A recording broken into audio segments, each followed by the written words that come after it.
என்ன வளமில்லை இந்த திருநாட்டில், ஏன் கையை ஏந்த வேண்டும் வெளிநாட்டில் அப்படின்னு 100 வருஷத்துக்கு முன்னாடி பாரதியார் சொன்னாரு. அப்ப நம்ம யாருக்கும் அது புரியல.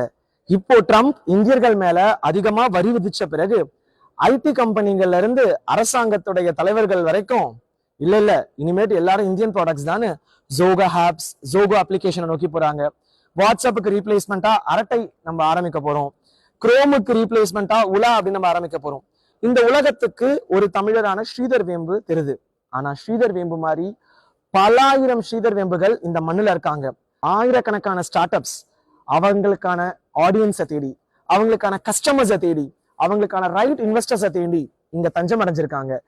இங்க இருக்கக்கூடிய ஒவ்வொரு ஸ்டாலும் எனக்கு ஒவ்வொரு வகையான கிரியேட்டிவ் ஐடியாஸையும் இனோவேட்டிவ் தாட்ஸையும் எனக்குள்ள விதைச்சிருக்கு. ஸோ இங்க நடக்கிற ஒவ்வொரு விஷயத்தையும் உங்ககிட்ட கொண்டு வந்து சேர்க்கணும்னு நான் நினைச்சேன். Stay tuned for more update. நன்றி.